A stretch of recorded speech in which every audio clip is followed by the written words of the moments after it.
It is your Money in the Bank post show. I am John Pollock here as always with Wai Ting. Minutes after WWE completed its Money in the Bank event from the much more conservatively sized MGM Grand Garden Arena. Could you imagine that show inside of a stadium way? Um, not with the ticket sales, I guess, where they were, but I mean, quality of show, yeah, I could. Well, would probably have been a bit of a different makeup, but here we were at the MGM Grand Garden Arena, and a lot coming out of this show with the results of the Money in the Bank ladder matches that we will get into, and now they are full steam ahead for SummerSlam that is coming up in 4 weeks' time. So, with that said, are you ready to get into everything, Wai? Let's do it. Yeah, let's go. There was a pre-show, and then the main show started at 8 Eastern time, where we kicked things off with the women's Money in the Bank ladder match. And we've got Jimmy Smith, Corey Graves, and Byron Saxton calling for the Raw side. And in the women's match, it is Liv Morgan, Alexa Bliss, Asuka, Raquel Rodriguez, Lacey Evans, Shotzi, and Becky Lynch. So all the women come out, and it is a full crowd here at the MGM Grand Garden Arena. And I would say, like, at certain times in the show, certainly incredibly lively, for especially being there for the ladder matches.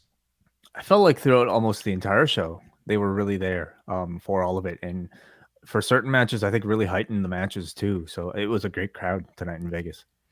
So this one, we see this huge striking flurry at the beginning between Asuka and Becky Lynch that looked very slick. Then Raquel tried to lift up a ladder that had Liv laying on one end and Becky on the other. This looked like a great spot to showcase her strength, but was not in the cards for Raquel Rodriguez. This actually broke her gimmick because she was not smiling when this would not work. No, she wasn't. I mean, I'm guessing it was an attempt at some sort of impressive deadlift, with two people on opposite ends, and they were not like horizontal, like in the with the ladder. They were like vertical at the ends of the ladder. So it was very awkward what they were trying. I think you got what they were going for. But in practice, like, it probably worked out, but it did not work out live on TV, which is ultimately what counts. Alexa hit a Molly go round, and then there was this really rough tilt-a-whirl head scissors spot by Alexa onto Raquel, and then Lacey clears the ring, and she starts climbing, and there were definitely some audible boos when Lacey was climbing and had, like, the runway with nobody until Shotzi came in and stopped her. They got into a fight, and Lacey gets hold of the case when Raquel climbs underneath her, and Liv climbs up with them. This leads to a sunset bomb onto Lacey while Raquel is alone, and Shotzi is able to stop her and gets hung upside down.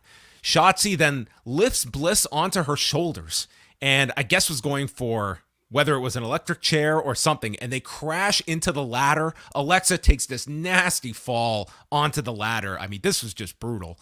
And this ladder is also damaged as a result. So you're seeing them with the main ladder and it's not on its legs. It's a very unsteady ladder that they're calling attention to. Shotzi then comes off the top with a senton onto the ladder.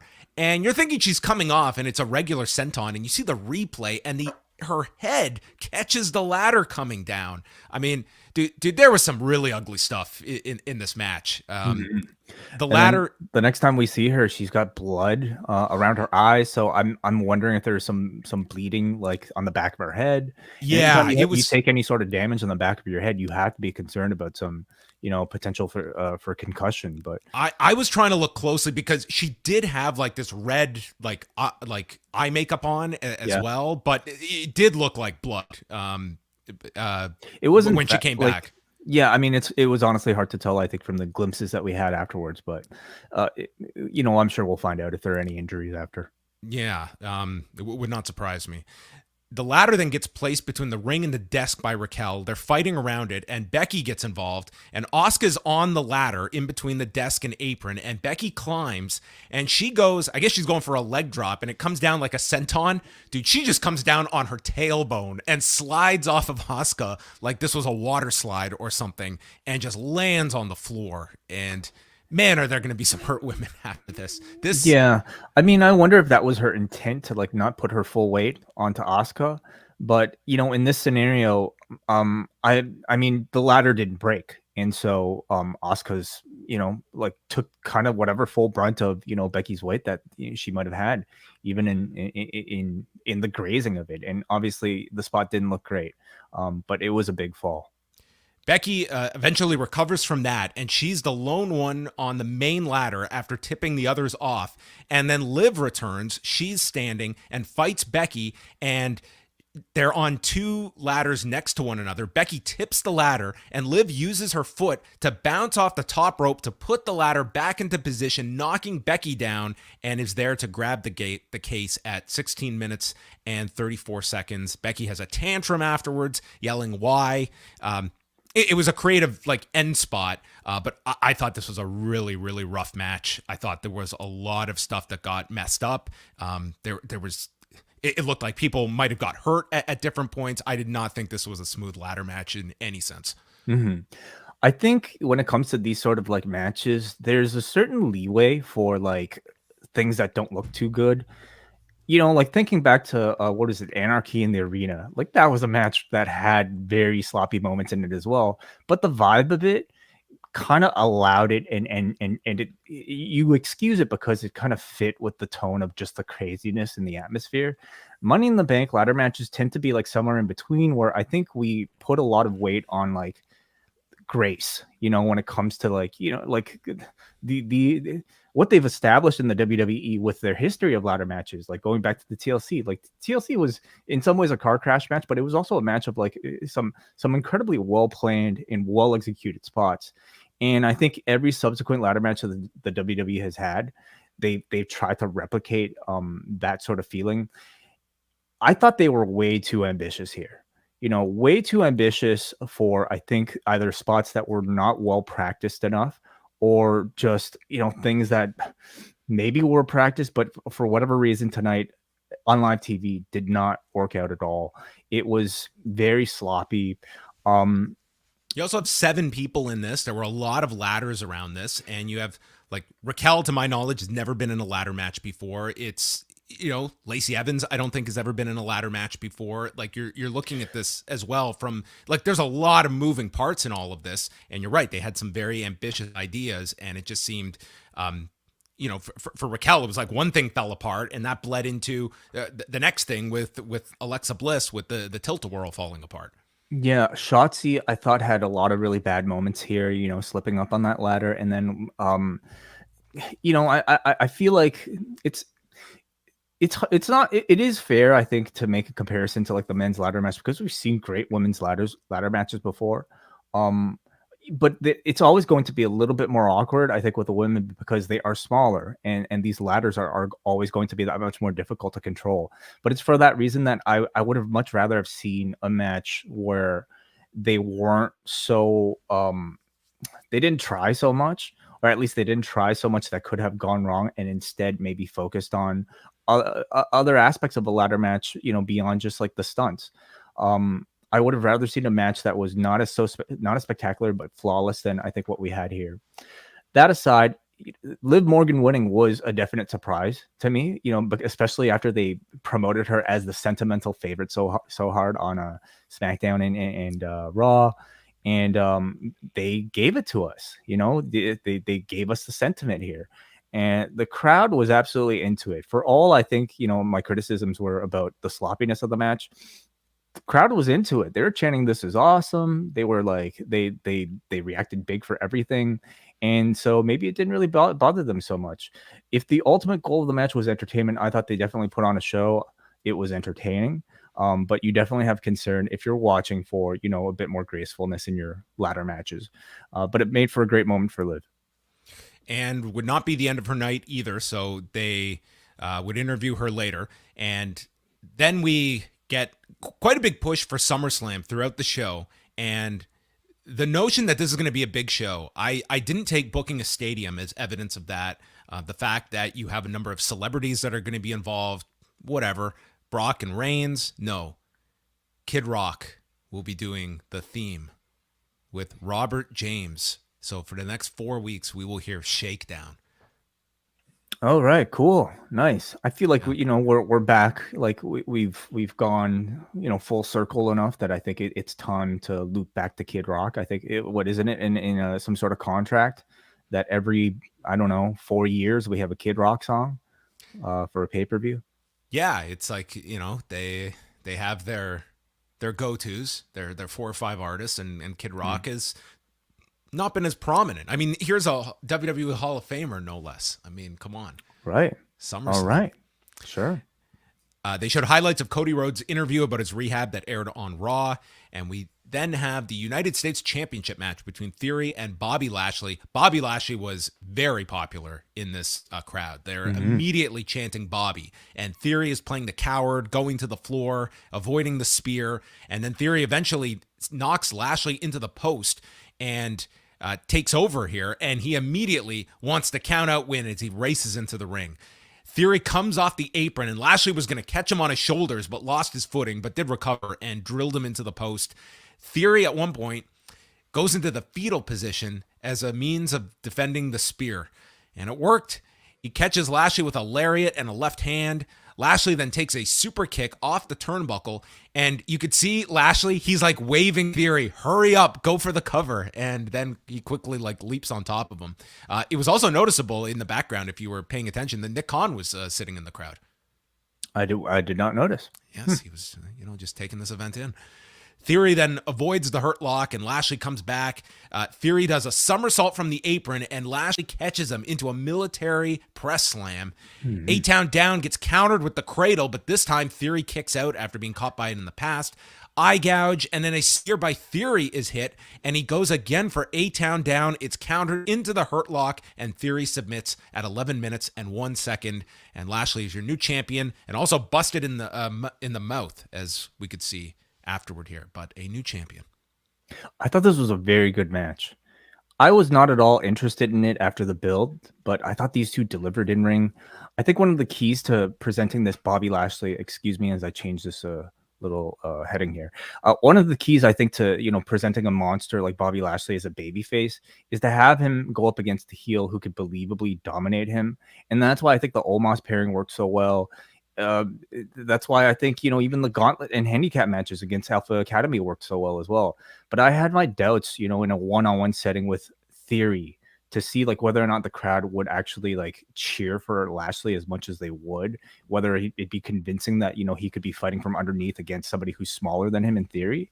But credit to Theory, like I thought he convincingly played the aggressor here. He didn't even have to resort to too many shenanigans. He ultimately worked hard enough here to give Bobby Lashley what felt like a really hard-earned heroic victory by the end. And I think the end scene of him with that bloody mouth and the biggest grin on his face holding up that championship made the US title actually feel like an achievement. So this Lashley babyface run, I think, is working way better than I'd imagined. And so much credit should be given, as the announcers did, to Las Vegas, who were treating Bobby Lashley like a big star. So you come out of the show, and I mean, it feels like, he should be in the title picture. The main title picture. Yeah, the secondary title picture. See, I did see it as like a tougher one when like Theory was on offense in this match. I'm not quite as there as you are in this match, but by the end, I mean, when that hurt lock, like this crowd just wanted to see Bobby win this match, and when he finally got that hurt lock, it was a big pop for the finish. And yet Lashley, like, we know he is popular, but they saw him as a big star on this show. I would say among the biggest on this whole show. Yeah, totally. Yeah. I mean, maybe in terms of entertainment, like him with the heat, like it's WWE heat where the activity is going to be very low. But what it was successful in doing is like making this crowd continue to want Lashley to come back and win. Sarah Schreiber interviewed Liv Morgan and asked, when and where are you going to cash in the Money in the Bank briefcase? Which, I mean, Sarah, this kind of negates the purpose, does it not? And she says the possibilities are endless. She doesn't want to mess this up. WrestleMania sounds pretty good, but I just want to celebrate now.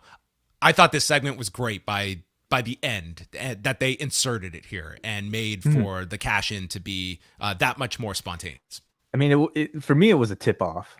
Was that it? she was likely to I mean, I thought it was very possible if not tonight, but yeah, smart way to do it.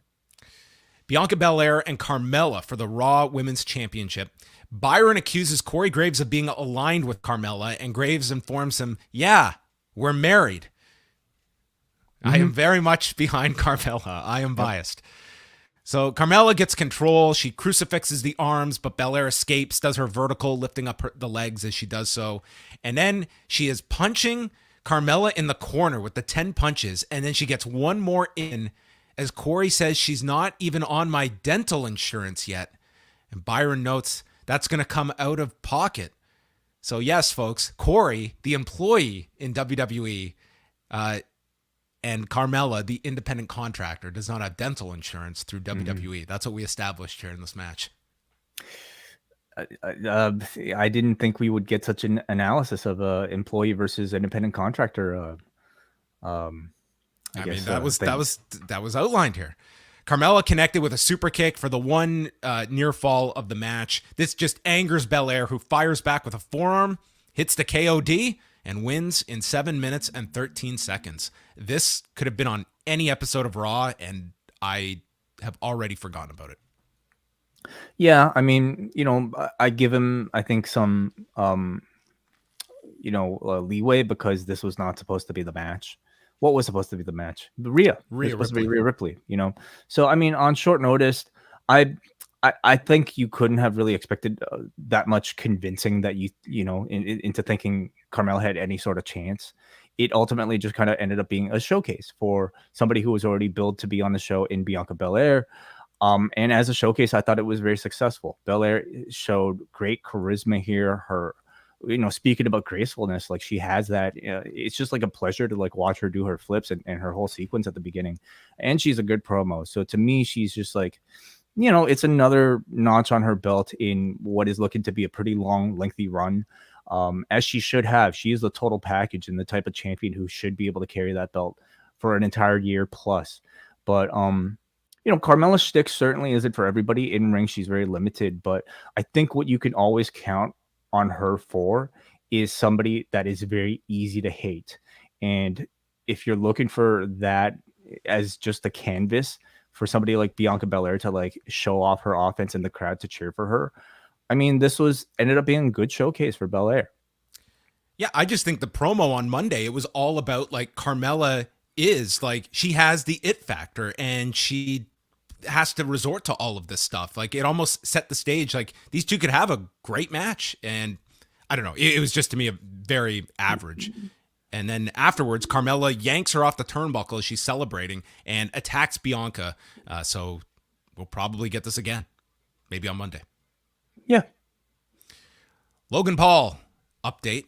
They show him training at the PC, signing with the WWE, and then we get his message that The Miz, he didn't sign to team up with The Miz at SummerSlam. The Miz is dead to him, and he's his enemy. He signed this deal so he can beat The Miz's ass at SummerSlam, and The Miz will respond to Logan Paul on Monday. So I guess this is our SummerSlam match. Yeah, it looks like it. So it seems like they're keeping him a babyface. Babyface Logan Paul. Good luck.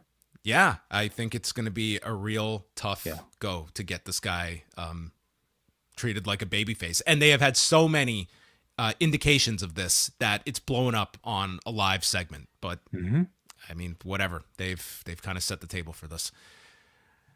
Earlier today, Alexa Bliss is shown going into her locker room, and there's all these clothes all around, and Lily has gone out and bought all of these items with her WWE Credit One Visa card. And she bought rollerblades for Alexa, but they're not the right size. Yeah, they're Lily sized. Yeah. I mean, obviously it was tacky as fuck. Anytime they do any sort of one of these product placement things, what was it like? What was the Sonic? Like they did a bunch of shit like this. It's like, oh man, so cheaply shot. Like it looks like TV instead of film. Like even when they shoot like the Snickers ads, like those are awful. They're always awful. Okay. And like the choice to play crowd audio underneath this was one that I found really peculiar because this crowd was booing this at the end. Very audibly.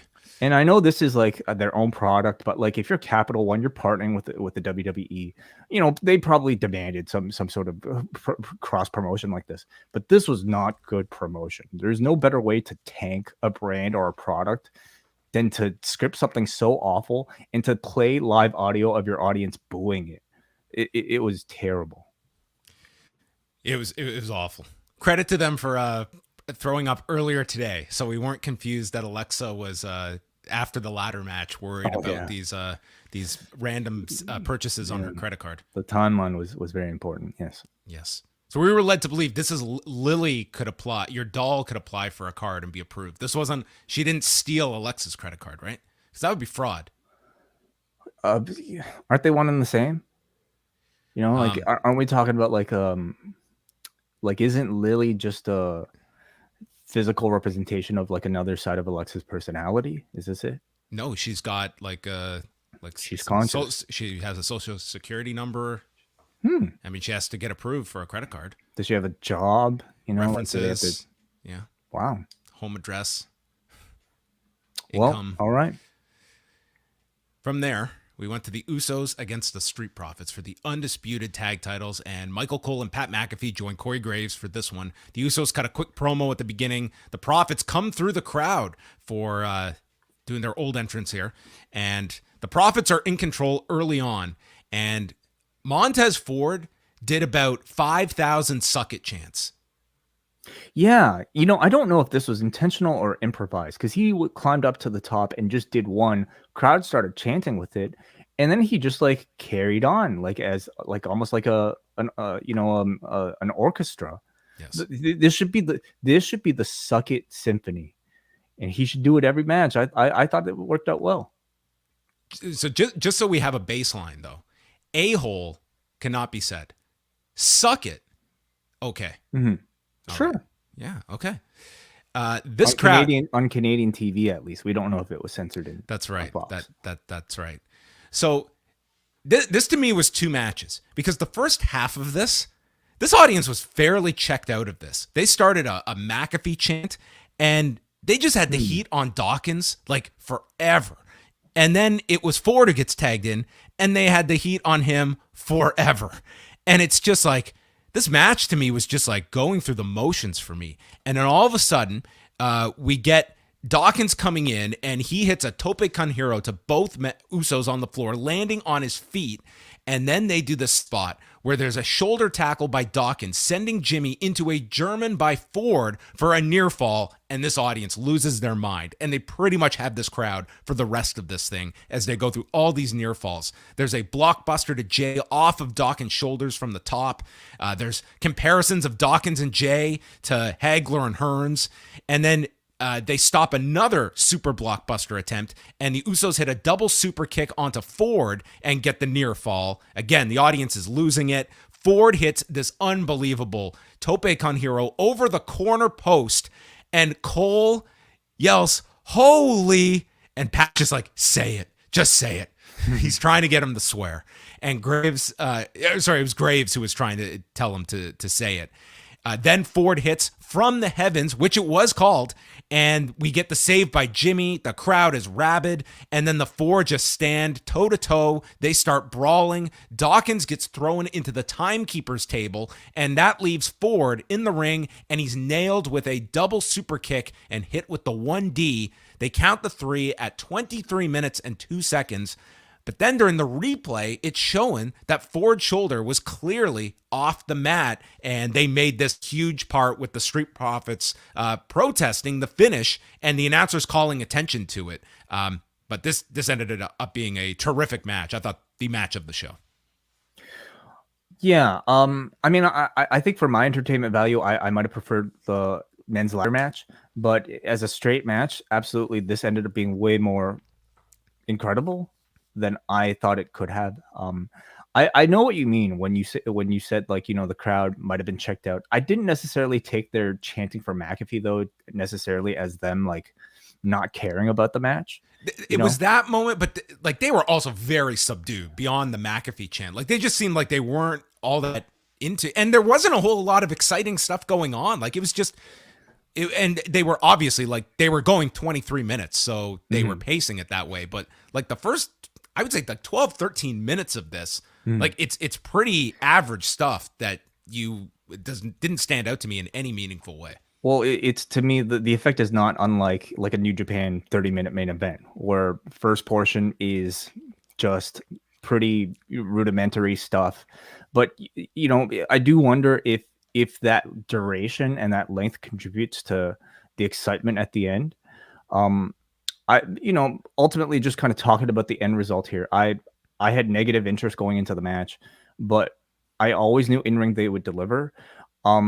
But not to this level. I didn't expect it to get this high. I thought they worked their asses off, and in particular, like I thought Jay's like heel work was really starting to stand out for me. Like he's working slow, but he's working really mean.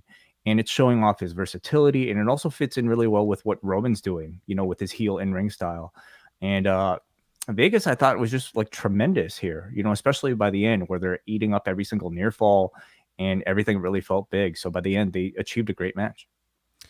Yeah, this went really well. And the way that this ended, like I was surprised they went with this kind of a finish with like the disputed shoulder being up, but it's obviously going to lead somewhere, and where this goes with the Street Profits. If they I run could this back see at SummerSlam or I could see it. And I mean, going into this, I would have dreaded that. But because the quality of the match was so big, and it also achieved a level where the announcers were trying to like, you know, call it like one of the best matches that they've seen. They went a little overboard. I think Pat called it like one of the greatest matches he's ever seen. And it's almost like where you're going too above that you're like forcing people to kind of like, let's tone it down a little here. It was a good match. Perhaps, yeah. But I mean, ultimately it's subjective. You know, and like I thought it was a good enough match that they could sell the idea that this was a legendary match and that you could build up to, you know, a significant main event. A significant rematch at SummerSlam between the two. Of course, what they were teasing last on the TV this week about the rumors of the Street Profits not getting along. I saw no evidence of that whatsoever in the wrestling. I thought that's what the finish was going to be, that Ford got double teamed with the super kicks while Dawkins was throwing over the timekeeper's table, and then he wasn't there to make the save. Mm-hmm. But yeah, that was not the story of the finish. Yeah, I see no evidence of it, but the announcers do continue to at least, you know, bring up the rumor. Yes. So I imagine that's the story that they're going to focus on, and potentially we might get a breakup at SummerSlam, and that would justify the spot on the card. Then we had the mysterious vignette of this hidden individual, and we see a padlock shaking, the inside of a church, and then all these different objects, including a Latino Heat license plate, Dudley sunglasses, or just glasses, the Hardy armbands, and Kurt Angle's medals that Detective John Cena pieced together as all past opponents for Edge. So that seems to be the educated guess of what this is for.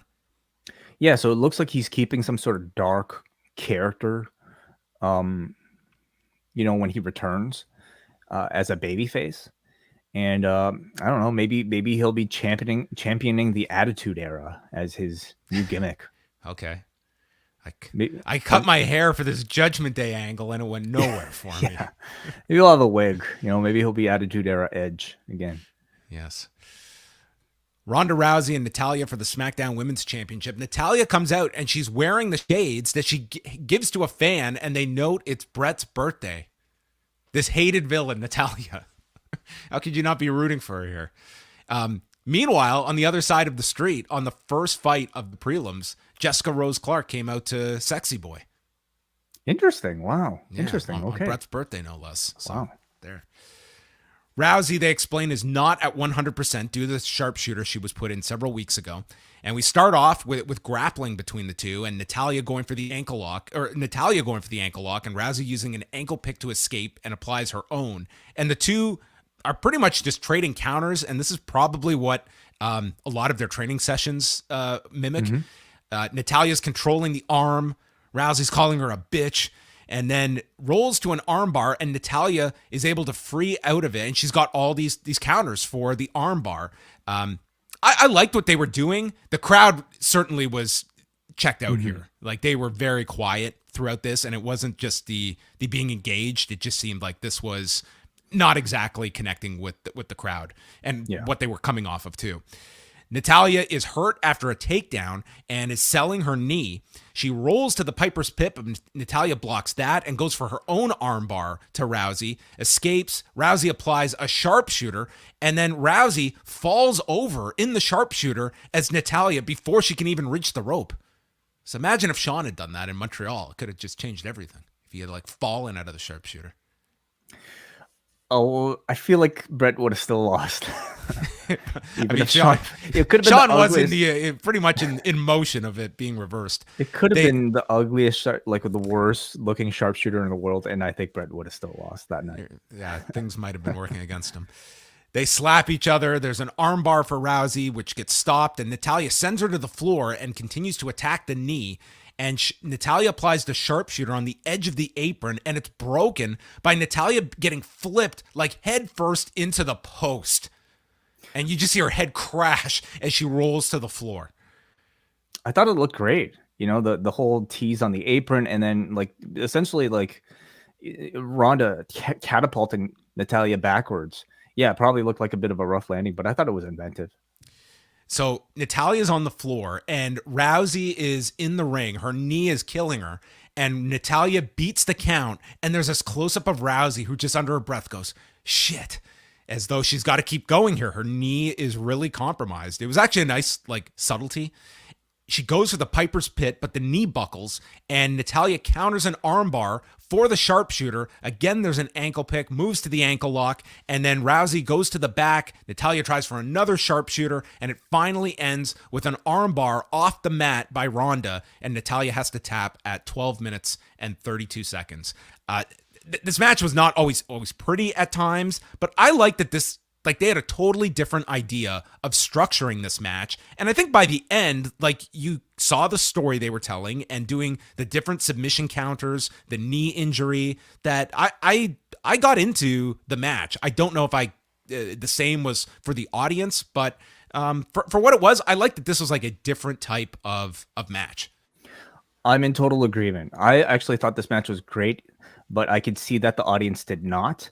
And I feel like much of that comes down to the fact that, you know, in general, a WWE audience, I don't think is as conditioned to appreciate this sort of submission-based chain wrestling type of thing. Also, in the live setting, you might not be as, you know, privy to some of the details maybe that you're watching. Not to say that there were a ton, like this is not like a Zack Sabre Jr. match or anything like that. But still, it was much more like focused in one kind of like, it was more submission-based. You know what would have helped this match? And what's that? It is a SmackDown match. Jimmy Smith calling this. Oh, no doubt. I think I imagine like Jimmy Smith would lend great credibility to a lot of Ronda's matches. Yeah, especially a match like this. But yeah, he's not SmackDown. Yeah, but you could have just for this one, I think that would have made a big difference. But nonetheless, perhaps. But you know, it connected with me watching at home, so you know, I didn't have an issue with it. I also think in general, I don't think Ronda is just that great of a baby face. No, like. You know, at least to a crowd like this. And Vegas was a crowd that was not afraid to tell you who they liked and who they didn't like. They were booing Lacey Evans. You know, they were cheering Shotzi like throughout the match, despite her being a heel.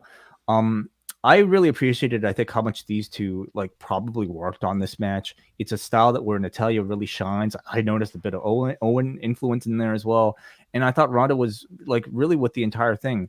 They were really hanging this match's ability on their teases of the sharpshooter, the armbar, and the ankle lock. And they came up with a lot of different interesting like counters and entries. And, you know, especially like there was one moment where Ronda did her sharpshooter and then she started doing the Sean pose, which I felt on Brett's birthday. God, man, shame on her. You know, I hope FTR wasn't watching, but I really liked the final sort of like chess sequence at the end where you know, went from Ronda's armbar to the sharpshooter. That was the strongest part. To the ankle lock, and then back to the sharpshooter, and then back to this really nice open guard entry into the armbar. It was like a palindrome of submissions that looked really cool. By the end, they had me, and I think they had the crowd as well, even though in the middle it was a bit rough. Yeah, I mean, I can understand why they went the direction they did, building this up to, I think, try and get this rivalry across that it's personal. At the same time, I think and it was Natalya constantly stating she was going to submit Ronda, but I think you could have told this story a bit more. And the fact that they've known each other for all these years and training together, have the Josh Barnett do a 2-minute, video package and explain, the armbar versus the sharpshooter, or just something like that, because you're drawing from an audience that many of them are not going to be as versed in this, because WWE doesn't always really dive into kind of the like submission stories and stuff like that might get over in a different company much more easier with an audience that is more trained to that type of thing. It felt like they were, promoting a match based off of trash talk and giving you a product that was very technical. And maybe there was some disconnect there. Although there were bits of trash talk in this match that I thought were awful. Fuck, like at one point, like Ronda says, "You're going to tag out with your rag out tonight." That, like, oh God, I missed that. What does I'm that glad mean? I did. Dude, Ronda, it is time for the turn, which afterward, Ronda has the belt and she's selling the knee, and suddenly Liv Morgan's music plays and she races down and she is cashing in her Money in the Bank briefcase, and the bell rings and this place is going nuts, because I don't think that they were expecting this. Liv breaks out of an ankle lock because Ronda gets the ankle lock, and this crowd, like, you could just see the air out of their sails that, my God, Ronda's going to beat Liv here. But she breaks free and rolls up Ronda in 32 seconds and pins Rousey to win the SmackDown Women's title. And Rousey takes the title, hands it to Liv, and hugs her. Mm-hmm. Yeah, no heel turn. No heel turn, but a total, like, if ever there was a reason to turn Ronda, this was it. And I think it actually makes the audience actually dislike her more, because I don't think you could ever fathom somebody reacting like this when you're being taken so advantage of. Like, this is such a heel maneuver by Liv. Like, here's this woman on one leg who's just coming out of a match, and then she's hugging her. Oh, thank you for doing this to me. Anyway, but this crowd, they wanted to see this title change. It was going to get a big pop regardless, but it was added being that it was Liv. And also, I thought Michael Cole was tremendous calling this for Liv Morgan, like her first big title that she has won, and going through, like, coming to NXT. Like, he did a very good job of making this plenty of quotes for a video package. Yeah. I believe, like, we might have, like, hinted towards some sort of scenario like similar to what happened here in our preview.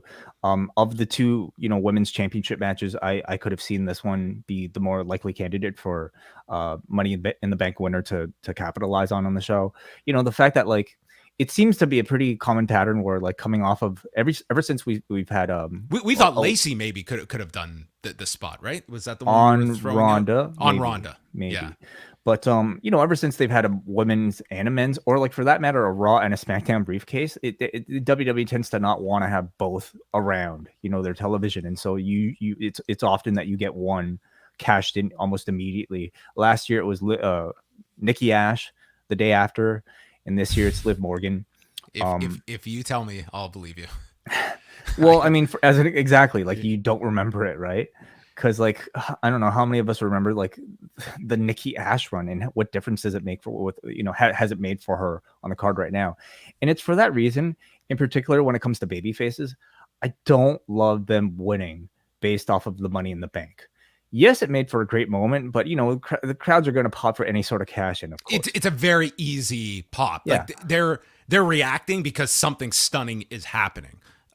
Like, it's totally, like, you could have picked any woman and they're getting a crazy pop for a cash in. Like, that's a given. But in particular for babyfaces, I don't like it because, I mean, they don't come out. Liv Morgan does not come out of this feeling like a legitimate champion. She feels like somebody who won on a technicality, much like Nikki Ash did yesterday. And the criticism they had when Big E won the title, that here he took advantage of a hurt Bobby Lashley. And that's kind of the problem of, like, a babyface winning the Money in the Bank is like, there isn't a whole lot of drama in announcing ahead of time you're cashing it in, and that's why they've done that so few times. I actually, with Liv Morgan, wouldn't have minded if she lost her cash in here. Not to say it had to be tonight, but at some point down the road, like she cut a promo earlier saying, I have to be really careful with how I cash this in because I only have one opportunity. She's already nervous going in.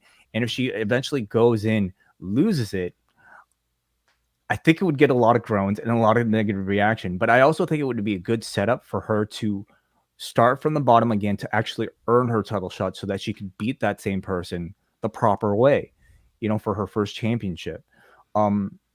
I think this will be fine. And ultimately it comes down to the booking, but I do have concern that they will just kind of book her as if she's still Liv Morgan, kind of like middle of the pack. And by the end of the title run, we forget about it all. Well, you don't get the chase. And you cut out the chase, especially for someone who's never had a title before. That's a big part of the come up for somebody that you've kind of like. Liv has pretty much been on the background for a year. Like she's had like, her title challenges with Becky, but those are months ago. So you've kind of just jettisoned through everything to give her the title now. And now it's all of a sudden she's your champion. And I'm just looking at with Ronda is like, this was such an opportunity that she could just have like tossed the title to Liv and stormed off. Because I think that's the direction you need to go with Ronda. And instead of it was like they doubled down here. Now, if Ronda retained, let's say the ankle lock was put on it and Liv tapped, I think you would have made a heel in Ronda Rousey. I think so too. I think so too. If you were directing Ronda in a heel direction, that is one way I could have justified Liv failing here because it would have been, it would have been tough, but you would have had a crowd very upset that Ronda retained. Definitely, but I wouldn't have had Ronda lose to anybody else in the future but Liv. And that story of Liv coming back specifically to take the title from Ronda, I think would have been at least interesting. But anyway, it's all in the past now. They had a pretty sizable video package for Roman Reigns and Brock Lesnar that had this, it was this package that was narrated, calling this the defining rivalry of the past decade and promoting the final chapter of this masterpiece will take place at SummerSlam. So they're promoting this the last time in the last man standing match, whatever, once in a lifetime. We'll see. But, how many more hooks can you create for Reigns and Lesnar? Saying it's the last time, whether it's going to be or not, it's a tagline that they can attach to this and really make this feel, as much as they can, how epic you can make this, which it's just amazing when the way that WrestleMania match was laid out, and now you're coming back this many months later. But this was not the original plan, but now this is your plan. I feel like from our audience, when this match was announced, there certainly is that same, like the groan of like, oh, Reigns versus Lesnar again. Do you still feel that right now? And do you have a sense of whether or not the general audience, like the non-podcast listening audience, feels that same, exhaustion from Reigns versus Lesnar? Since they've announced it, I think the best barometer is like tickets moving, and they have moved some. It's not an overwhelming amount. Like they still have lots to sell for SummerSlam. So I think I don't buy into it that like people actively do not want to watch the show because Reigns and Lesnar is on top of it. But it's going to be determined in the next month because now the promotion truly picks up over these 4 weeks. But yeah, there's certainly some of that negative sentiment. I don't think it's as dire as probably people believe it to be. Because I don't feel it that much personally. Like I feel like if they promote it as a big match, it will feel like a big match. They're going to promote it as a huge match. Just as video package alone made it feel like this is, and they're going to push this like the end of the rivalry. So that is something new that they have to push here rather than just the latest singles match between these two. So then we go to the main event. It's the men's ladder match with Seth Rollins, Sami Zayn, Sheamus, Drew McIntyre, Omos, Madcap Moss, and Riddle. They all make their entrance when Adam Pearce comes out to add Theory. So it is an 8-man ladder match. Omos is dominating at the beginning until he gets knocked out of the ring by a Claymore. We see Moss and Riddle fighting on the ladder when Omos returns and takes both down, and he grabs Theory for a chokeslam. And then Omos starts to climb the ladder when Moss and Drew tip it over, and Riddle and Sheamus start attacking Omos with ladders, and everyone buries him underneath the ladders. The one miscue here was that he had about a dozen ladders covering him. And then like 8 minutes later, you just see him climbing through the ropes back into the ring. You needed to have like the big arm come from underneath, the big just throw all the ladders off. And so we didn't even see how this guy got under the rubble. It was like, come on. Arm up. Yeah. I mean, he's very much a comic book character, Omos is. And do the comic scene where he comes back to life. Instead, we just casually see him like climbing over the top rope. It's like, I'm back, guys. Rollins is alone at one point climbing up. Zayn was very funny in this match. Like, he played the role perfectly. Like, when everyone else was down, it was his chance, and they just constantly bring up that he's going to sit on this thing for a year if he wins it. We see Riddle start to do Randy spots on Sheamus with the draping DDT, and then climbs the ladder in the corner and hits a floating bro to 4 of the guys on the mat. That looked very spectacular. This is when Omos comes back. We see a haluva kick delivered to Omos, and then a brogue kick, and Riddle applies a triangle as Moss dumps Omos over the top to the floor. Rollins hits him with a stomp, and then all of them join together, clearing the announcer's desk, and they deliver a 7-person shield powerbomb to Omos, putting him through the desk. And Pat screams, "We'll be watching that for years." Years we will be watching this powerbomb through the years. Desk. Okay, yeah. Maybe he will. You know, he'll cue it up once a year and just go back to this. I don't even think we're going to be ever referencing Sammy Guevara getting tossed off the top of the Blood and Guts cage. I almost forgot it that night, John. That was on Wednesday. Oh my goodness. There's a bigger lesson to be learned from a lot of these big matches of all these insane stunts, and they are forgettable. Yeah, I think there is a numbness to them. Definitely. I think it helps if you frame it as like a point of significance in a match that leads to the finish, for instance. And that Sammy Guevara dive, as you know, cool as it was, did not play into the finish. Like, it's like, to me, it's the ones that are beaten into your head, and like Seth Rollins cash in. They bring that up. It's got to be once a month on WWE television. They bring up that cash in. Jericho, like every month in some promo, he would bring up beating Rock and Austin in one night. Like, that's how you hammer that stuff into people's heads because of constant reminders. Well, maybe we'll hear the night, 6 or 7 people powerbombed Omos through a commentary table night after night. You're right. We might be shortchanging Pat's prognosis. Drew climbs with Sheamus underneath the ladder, so the dog runs in and applies a sleeper onto Drew, and he gets attacked by Sheamus. Then it's Sheamus climbing with Drew underneath, and Drew is powering the ladder up off of his back. Bench person, yeah. Yeah, and then Claymore's Butch. Drew and Sheamus then are tipped over by Zayn. Zayn gets stopped by Moss. Moss is stopped by Rollins, who stomps him. And then we've got Rollins and Riddle fighting, which leads to an RKO off the ladder for a huge pop. Riddle climbs, and this is when Theory returns, and they battle on top of the ladder until Riddle is dropped, and Theory is there to grab the briefcase at 25 minutes and 31 seconds and take, as Michael Cole quoted, the selfie of a lifetime. That was his big call for Theory. The selfie of a lifetime. And Theory is your briefcase holder. So when something happens like this, where somebody unannounced ends up winning the match, like, how does that affect like the betting lines and draft? You and I games? had the exact same thought because it was kind of hinted to me that to expect this. And when they were promoting the DraftKings thing midway through the show, it's like, and pick who's going to win the ladder match. And I thought the same thing. Like, how does DraftKings like handle it? Is it just, this is pro wrestling, this crazy stuff happens, but it's like, it's really weird when you're in bed with a gambling outfit and you're doing this stuff where it's like you have a drop down menu of 7 people to pick who's going to win, and none of them are going to win. And you know this. This is why like the G1 pool is usually so it works so well. And by the way, it is coming back, everybody, for this year. So we'll probably announce details very shortly.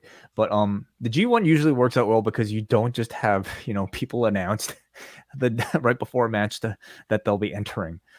Anyway, but the WWE and sports entertainment in general and wrestling in general is different. And I think it makes it fun. the fact that it's unpredictable and stuff like this can But happen. it also opens up to this stuff being taken advantage of too, of those that are aware of this kind of stuff. You mean like for gambling purposes? Yeah. Oh, no doubt. Yeah, yeah.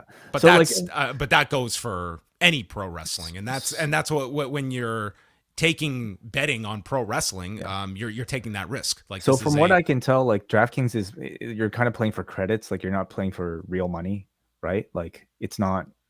It's like funny money, or I don't know. I thought it said on the thing you could win, like play for free for $10,000 or something. I somebody explained it to me that it's not directly like just betting, like it's more like for fun, and then I don't know, something else. Somebody could do a better job of explaining it.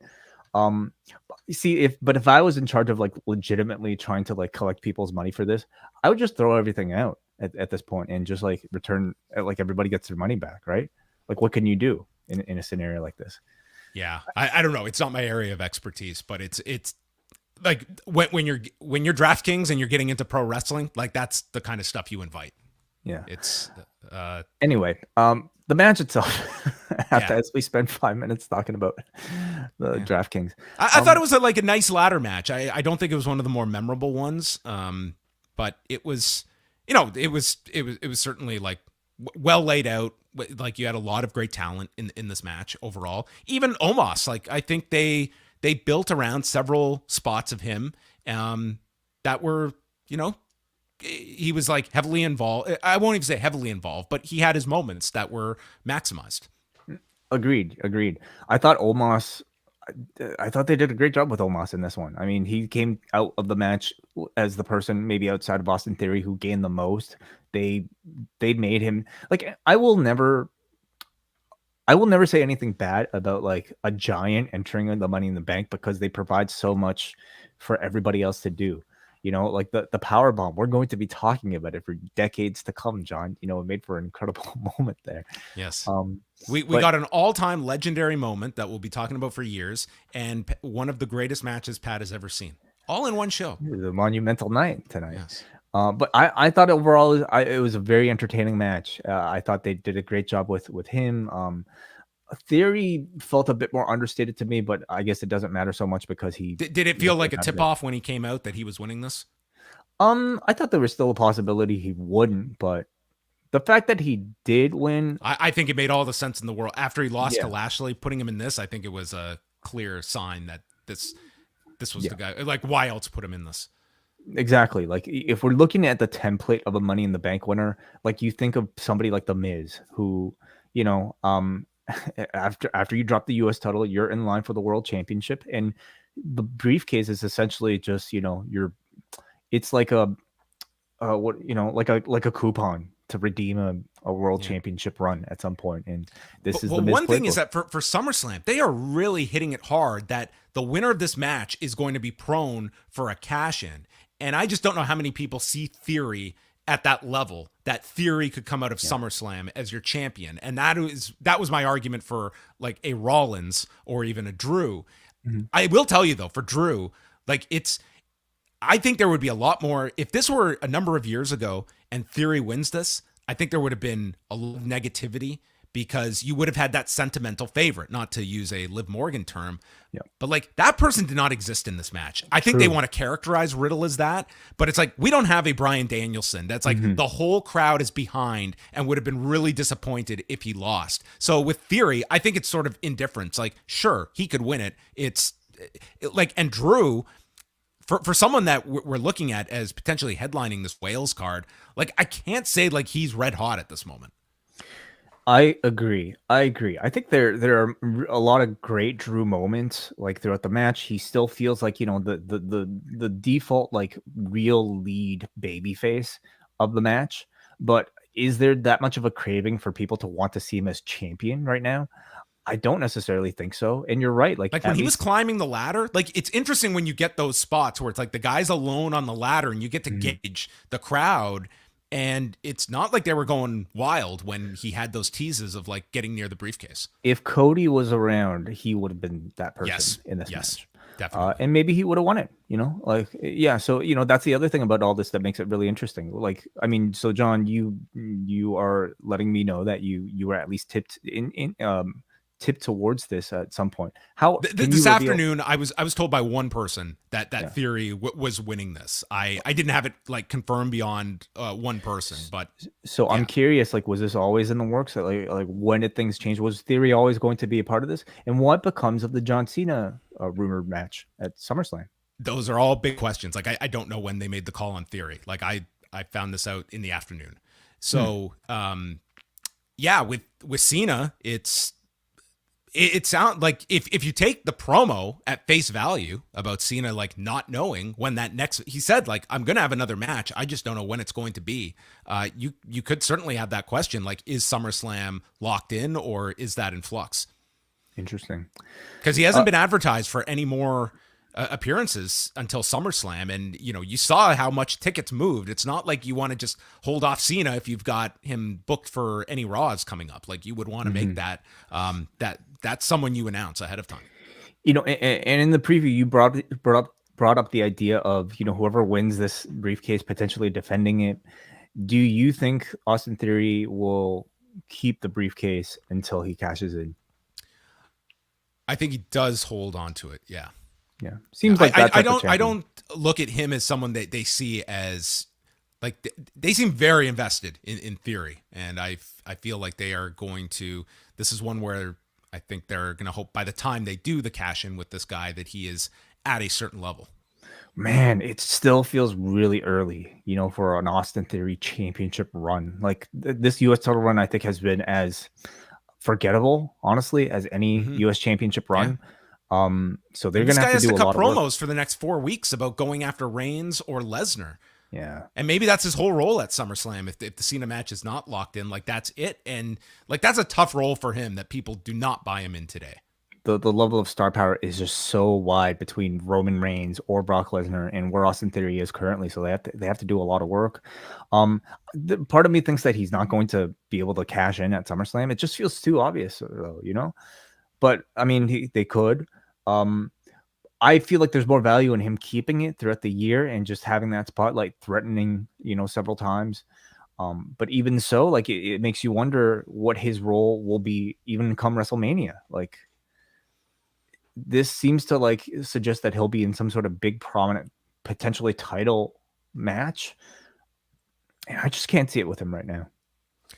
Yeah. I mean, it's very clear. Like that is somebody they are pretty invested in. So that's not surprising to me, but I think like there is a distance from kind of the valuation of Theory and where he is. I could have seen it with The Miz by the time Miz won Money in the Bank. It's hard for me to see it with Theory. Just on the DraftKings note, Jesse here says on DraftKings you can vote if the winner held the briefcase before or if they never won it before. Okay. All right. Interesting. And then somebody else here says that you can actually, Gabe says it's free. You can win money that you can cash out and keep or use the winnings to bet on other sports. So yeah, there's obviously, I got to get in on this. I got to get in to get some tips and make some bank. All right. So there you go. That was Money in the Bank. I'm also told by several people that Happy Corbin came out and attacked Pat McAfee afterwards, after the show. Okay. So they can run that angle either online or on TV. Mm-hmm. Your thoughts on Money in the Bank overall? I thought it was I thought the tag title match was the strongest thing on the show. I guess like the last hour of the show between the tag title match, the ladder match, and quite honestly, Ronda and Natalya. I enjoyed that match. I don't know if it's going to be as high on everyone else's list. So I still go thumbs in the middle on this show. I thought the first half of this show, like kind of the first 3 matches to me did not really deliver in a strong fashion. So this was more the second half of the show for me. It's a thumbs up show for me, as WWE pay-per-views usually are. I found like I enjoyed something about almost everything. Even the women's match, as sloppy as it was, ultimately was an entertaining, 20, 30 minutes or however long it was. And I thought you had a really great crowd in Vegas that elevated almost everything, maybe except, some portions of a Ronda versus Natalya match, although that was a match where they got him by the end. So enjoyable show from my perspective. let's ask you guys for what you guys think about Money in the Bank. We have several ways to leave feedback. The first of which is available to all Post Wrestling Cafe patrons at forum.postwrestling.com. You can write your feedback in right there. But if you're a double ice cap or espresso patron, you have the ability to call in. And so we're going to take some of the, you know what? Screw all that. We're going to go to super chats first. So let's give priority to some of those guys. We start off here with Aaron Bowman. I'm sorry, Aaron. Aaron Bowman sends $5 and says, that tag match, though, big eye emoji, fire emoji, hashtag the ones, one finger emoji. Yeah, it was a very strong match by the end of it. Aaron sends another $5 super chat. Thank you for the support, Aaron. He says, great show as always, guys. Hate seeing the Daily Show go, but as a father, I understand. Congrats, Way. Thank you, Aaron. Yeah, so for those of you who missed the announcement, we with G1 season coming up mid-July, we will be taking that opportunity to put a hiatus, let's just say, to the daily news shows. I am going to be entering paternity leave come August, so that coupled with G1 will mean that we'll have a lot less time, especially even when I return from paternity leave. So we're going to reassess how the how the daily news show fits into both me and John's schedules, and we'll just kind of see, what we can handle afterwards. But we'll still be doing all of our other shows, all of our post shows, all of our Raw, SmackDown, Dynamite post shows, and we'll be covering news topics as they come along. So stay subscribed to the channel and check out the G1 coverage if you're a Post Wrestling Cafe patron. And then finally, our last super chat comes to us from Jake, who sends $5. Thank you as always for the support, Jake. He says, I ain't gonna lie, I knew it wasn't gonna happen, but the way Pierce hyped up the 8th person, I thought for a millisecond it would be Cody. Wasn't gonna be Cody. Would have been quite the surprise. Yes. Thank you, Jake. Let's go to our phone calls now from Double Ice Cap and Espresso patrons here. Let's start with Hansi. Hansi, welcome to the show. What's going on, man? No, I gotta say, I'm kind of with you guys where some of my thoughts are. The thing is like these shows are always quality, but I just think like this build in particular for this show was so like between like no consequences for like last chances and all that. I'm not like invested into the characters, man. And I know like I make a habit out of like always comparing it to AEW, but like since these are the two promotions that I watch, it's like I'm watching like feuds that are culminating with like real life human beings that you know what I mean, and I'm watching over the top sitcom type of dialogue. But I gotta say the quality of the show, everyone worked hard. I thought the women's Money in the Bank was a little bit clunky in that. But the two questions I got to ask for you guys, and by the way, the Profits and the Usos match, I thought was one of my favorite matches, and the main event surprised me. But the two questions I got to ask you, do you guys think that Liv Morgan will like because again, like way you said that between the Nikki Ash stuff, right?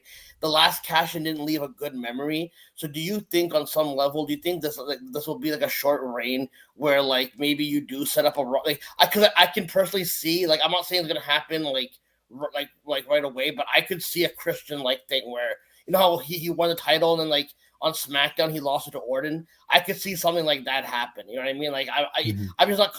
They haven't done a good job with the Money in the Bank with me. And the second question, if because I don't see Theory on, I don't think Theory is gonna like get Roman Reigns or anyone like that.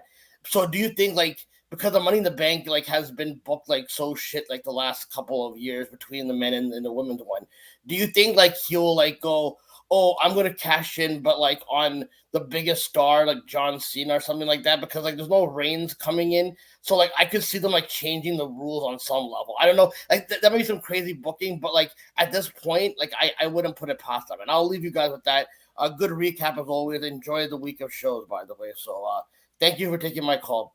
Thanks very much, Hansi. Okay, so let's go to the women's championship first. So something we neglected to mention was Liv Morgan winning the belt off of Ronda means she moves to SmackDown. I mean, if that means anything these days, but she was on Raw. I believe so, John. Okay. Yeah, she was feuding with Judgment Day. Yes. That's so right. This puts her in contention with SmackDown challengers. Yeah. So you have Ronda. Is Charlotte on SmackDown? She hasn't returned yet, right? From not yet. The wedding, but I'm I pretty believe sure she's so. on SmackDown. So yeah, if Ronda's Lacey, on SmackDown, she's on SmackDown.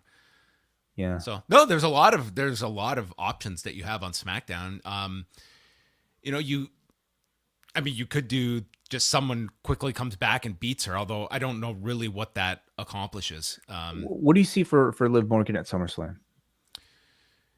I guess it depends if Ronda is, if you are going to do a rematch, if Charlotte's coming back, those would kind of be my two options on SmackDown. Yeah. I do even wonder if like Liv Morgan versus Ronda Rousey is like a big enough match, even with the championship and even with the story that they've told so far. Like on paper, it doesn't feel that big to me, especially with Liv as champion. So maybe they would add a third person in there just to up the star power. Charlotte. Yeah, exactly. Maybe. And maybe they position Liv as like she's the underdog champion that is not at that level, and she has to prove herself. She's going to be Nikki Ash. Ideally, they build Liv Morgan up to a level where she feels like, like she could share the stage with Ronda, rather than having like constant triple threats involving Ronda Rousey and Charlotte Flair all the time. Yeah. And what about I would assume like you're going to have those two, a big part of SummerSlam if they're both available. Mm-hmm. And the men's. So Hansi is saying he doesn't necessarily see Theory cashing in on either. I don't see him cashing in to get a match with John Cena. I don't see that one happening. Yeah, I don't think so either. I don't think he cashes in. Can he cash in on either Brock or Roman? Can Brock win it and then have Theory cash in on Brock? I think it's really weak to like. I thought that's an interesting selling point for SummerSlam, but it had to be on a guy that you view at that level, and you're really going to have your work cut out for you for 4 weeks to have people convinced that Theory can do that. Yeah. Okay, we go up now to forum.postwrestling.com for some of our written feedback from our patrons here. Do you have the thread up, John? We have Brian from New Jersey who starts things off. I thought the show really picked up in the second half. Fantastic tag title match in which I'm all for the teased rematch, and an incredible main event. What I think was among the best Money in the Bank ladder matches. The women's match was more of a mess to me, but I thought the finish to it was very nicely done, as was Liv Morgan's cash-in, coming off as a big deal. Theory winning the men's match sounded like major heat, but I don't expect him to be a big part in Wales, so I can see him getting decimated at SummerSlam on an attempted cash-in. Thumbs up on the strength of the second half. Thank you for confirming that the SummerSlam theme is from Kid Rock. It sounded wretched. It's a collaboration. Do you think Theory loses his cash in? It's like, then why put it on him? Well, yeah. What's the purpose of this? You end up with who are we talking about? Cool. Like, we beat Ken this guy. Kennedy, or like who's failed on a cash in? Yeah, like Corbin. Has he failed? Didn't he fail? I thought. I don't remember. See, we're not supposed to remember. Well, yeah, exactly. Like, it accomplishes nothing. Yeah. So I don't understand that one. I just think like Theory, if your idea is a traditional, and maybe they're looking like long term, it's the idea we put the briefcase with someone. Yeah, they're not at that level now, but we are fully invested in them, and by the time we're ready to do this, they will be ready. But you also have like this hook that you've introduced for SummerSlam that I think you do take a step back by having a Theory in that position over your Rollins or your Drew. We go to Manny from Pacoima, who says, so Theory wins. Do you have any guess as to why he was added to the match? Money in the Bank? Yeah, to win it. That's really it. Because they saw no other viable candidates in the field. Money in the Bank felt like a kind of a skippable show, with the only highlights being the tag title match, Liv cashing in, and the Edge vignette. I would say those three were enough to not call this a skippable show. I would say I think going into this at the baseline, there's the interest of the ladder matches and their outcomes. Yeah. And then you had a tag title match that certainly over-delivered.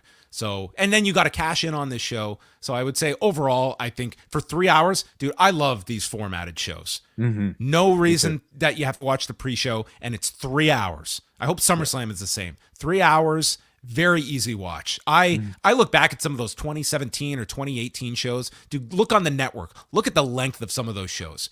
You're talking 4 to 5 plus hours. I mean, look no further than every Monday, where we spend the same amount of time with far less to talk about. Okay. Yep. So, I very much welcome this change. Manny continues to say, given they showed Jeff's armbands, Kurt's medal, etc., is it safe to say that Edge is going to keep the dark gimmick? Yes, I would say so. I'd probably give the show a 5 out of 10. With Liv being champion, does she now become a member of the SmackDown roster? Yes, I believe so. Will Ronda's face her? Well, I mean, I say I believe so, but she can. Guys, there is no brand forth. split, so it's Yeah. like there's no purpose of like having this like, oh, this person's on this show or that show. It's like they're interchangeable, and they've been hit by a bunch of injuries, so they should be doing that, quite honestly. So it really doesn't matter. Matt from Tennessee. Why can't WWE do slow, gradual pushes instead of going balls deep with a push? I've been fine with Theory so far, but I'm not a fan of him winning the Money in the Bank. There were so many better stories to be told with other wrestlers in the match winning. Other than that, I was meh on the show overall. The women's ladder match was terrible, but was happy with Liv winning, and her cash-in was a great moment as well. You could tell that was legit passion on her face. That's when wrestling is at its best. Other than that, not much to say about this one. Vast difference in the quality of this show compared to Forbidden Door. Yes. We go up next to Nas, who says, while I think this was one of WWE's better booked shows, the show definitely lacked some star power, especially in the women's Money in the Bank match. The women gave it their all, but it was definitely not a good ladder match and botchy. I love the fact that Liv is champion, but the execution of the cash-in wasn't that great. The match wasn't grueling enough that Ronda would get beaten in a minute. Do you agree, John, that her Natalya match wasn't grueling enough for Ronda to lose in a minute? I thought enough was done about the knee. Yeah. It would be interesting if the live crowd that didn't have the commentary would have had the same conclusion if it was vicious enough. And let's remember they're also hyping up this last man standing match as being this vicious match that is going to leave a champion broken and beaten. But again, doing the cash in tonight after Ronda, it does set the table for that SummerSlam story you're trying to tell as well. Yeah, that's correct. I do agree that like maybe they could have gone one or two steps further with Ronda's selling of the knee. Like I was looking for an Austin Brett moment where like she'd be in the sharpshooter and like she was near passing out, and you had that memorable like struggle, which Ronda in this case would like kind of just squeeze by and to beat Natty with. And that would have maybe had, made for Morgan attacking the knee to be that much more credible and justifiable. So, I mean, I could buy it, but like, I personally didn't have that much issue with it. Nas goes on to say the tag match was the highlight of the show. I have no problems with Theory winning. It's perfect for his heel run. However, they shouldn't have closed the show with it. Liv winning should have closed the show. I think it would have been really tough to close with Ronda and Natalya. Yeah, definitely. Agreed. Do you know where Bayley is, John? I mean, she's been out over a year now. I think Fightful just had an update that, I mean, she's training, like she's preparing for a return. It's just a matter of when that's going to be. But you would think would it be in time for SummerSlam? You think? I guess it's possible. Like, that injury, like usually like within a year, someone is ready to come back. So if she's training and working out, like you would think like she's pretty close to a return. Yeah, maybe it was, I'm looking up here. June 25th was her last match last year. So just passing the 1 year mark that she has been gone. Okay. Kate is the last one here. Overall, the show was, as MJF would say, mid. The highlight was absolutely the tag match, particularly the last 2/3 after an initial slow stretch that went just a bit longer than it should have. Nevertheless, the build afterward was well worth watching. Liv finally feels like she's really over with fans, much more than when she was feuding with Becky. The women's ladder match was mostly a mess, but the result was good. Having Liv cash in on Ronda made her feel like an even bigger deal, and a rematch at SummerSlam seems like an opportunity to turn Ronda heel, where I think she'd be a better fit. Still, it's pretty annoying that Carmella remains the only woman to hold the briefcase for more than a day. They should be using it to build stories and anticipation. I can't tell if Theory is getting heel heat or go away heat.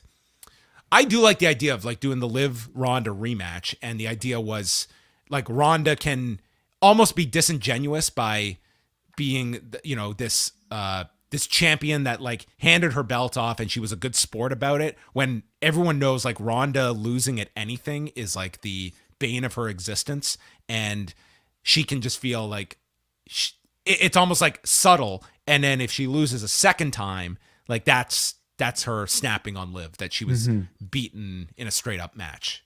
Yeah. That would be actually now that the more I think about the storytelling potential, like Liv versus Ronda could be a great way to cement Liv Morgan as like a top babyface if she got a credible win against Ronda Rousey. All month it should be pushed like she is an undeserving champion because she Yeah. took advantage of Ronda Rousey, and that's what she has to prove at SummerSlam. And she lands a head kick because Holly Holm taught it to her. Ooh, would love Yes. that. She could train with Greg Jackson Yes. or Mike Winklejohn. Or she brings in Edmund Shabazian to train with Ronda. Yes. Head Wow. movement match. Yes, bring those guys in. Absolutely. Okay. Last thing here. Thank you everybody for your feedback, of course. But we have one last note, and that is the fact that there's a concurrent UFC going on at the same time here in Las Vegas. And guess who is at the show? Oh, oh my goodness. Vince McMahon, Stephanie, and Triple H, as well as Pat McAfee. Pat's selling the attack by Corbin. Selling the Corbin attack with a neck brace. So they walked across the street and are enjoying the UFC. Well, there you have it. Well, that's my plan. That's what I'm watching as soon as we finish this. This is unusual, though, don't you think? I mean, yes, it is. Like, this is not the first time they've run at the same time, right? WWE and UFC. I'm trying to remember. I don't know if they have ever ran the same night as one another. Maybe I'm thinking of the boxing. Yeah. Well, that happened with SummerSlam last year with the Pacquiao fight in Vegas. But you're going to have some of these conflicts when WWE is moving to Saturday nights. It's rare that they're in the same city as UFC. And probably it would be very interesting to see how Money in the Bank is handled next year, because I think this year, did it scare them off of booking a stadium next year? Do they chalk that up to running against the UFC the same night? Or is Money in the Bank it's an arena-based event as opposed to a stadium? So, just kind of like putting on my, podcaster conspiracy theory over analysis type of hat on, like, how much of this do you feel? Look how they spelt Paul Levesque's name in the Chiron there. Really, L small e v e s q e. Is that how? It's not a small e. No. The Vec. Lavec. Maybe they got thrown because it's a small C for the McMahons and a small C for McAfee. They figured Paul Levesque. Levesque, yeah. He's joined the Maximum Male Motto. Paul Levesque. Yeah, where's the accent? What is it? La Sedil. Paul Levesque. Hey, how much of this do you think is PR? Or at least like a part of like whatever Vince's tour of like getting his face. If there's anything I can take from the last 3 weeks, Vince McMahon's mission statement is business as usual. Nothing of this has affected me. This has no effect on the company. I am out and about. I want to be seen, and this to me is an extension of that. Very interesting. All right, I was half expecting that Vince would be the one to come out to announce Theory being in the match. Yeah, but they had Pierce do it. He's still they alluded to him being the reason why Theory got into the match, so he could potentially play a role in whatever Theory's got going on. That's right. We could see more Vince on television. Would not surprise me if he's on Raw Monday with Theory in some fashion. But speaking of the UFC, we have a post show for this event, don't we? Yes. So Phil and Eric are going to be going live Sunday at 2 p.m. Eastern time. So they're not going live later tonight. Instead, it will be Sunday at 2 Eastern right here on the channel at youtube.com/postwrestling with a full review of UFC 276, because we will have this conflict again on SummerSlam when 277 is taking place as well. So I will find out before then if we will have a post doubleheader that night going head to head. But yes, 2 p.m. Eastern time on Sunday with Phil and Eric. And then Way and I are back Monday at 1 Eastern, the 4th of July edition of the Post Daily News Show. So look out for that. Rewind to Raw will be back on Monday night, and a whole slate of shows coming up on the site at postwrestling.com. And final plug is for postwrestlingcafe.com. Jump on board at the beginning of the month and maximize all of the John Pollock Wai Ting experience, as we will be kicking off our G1 shows this month, multiple bonus shows on a weekly basis, including Rewind to SmackDown, MCU later, and we will be doing Rewind Away a week from Tuesday. Now, we had erroneously stated we would be doing Judgment Day 2000. We did not properly update it because this person had changed it months in advance. So that show will be reviewing what way? Breaking news here. Breaking, BRAKAING, because we will be talking about Drive to Survive Season 1. Yes. This espresso patron, Charlie Ryzik, who had originally chose Judgment Day, had updated a special request sent to us because he had become a fan of Drive to Survive by listening to us talk about it. So he specifically requested, hey, would you guys be interested in talking about the first 3 episodes of season 1? And we thought about it. We get these requests sometimes, and you usually kind of turn them down because we don't know how interested our audience is. This one is one where I think we have to make a bit of an exception because there's been plenty of interest in Drive to Survive since we've been talking about it. And I actually look forward to seeing what sort of discussion we're going to have and whether or not we'll pick up a few more people to watch this very popular Netflix F1 show. And really what lessons we can learn, maybe, in just sports promotion from a series like this. So that's what we'll be talking about in 2 weeks' time on the Post Wrestling Cafe. Sign up right now and you will get that review along with MCU later, Thor, Love and Thunder review coming out later this month as well, Rewind to SmackDown, everything else in the archive that we've ever talked about in the Post Wrestling Cafe available if you join. Yes. So this will be a fun month to jump on board because as we do the G1 shows, maybe we will drop the occasional breaking news show in there as well. So you can look out for many things. PostWrestlingCafe.com. $6 is the bottom tier, and that gets you all of the bonus shows as well. You can also go to the Ice Cap or Espresso tier or double as well. So lots of stuff to look forward to. All the info at postwrestlingcafe.com. And that's going to end it for us. And thank you to everybody for tuning in to the Money in the Bank post show.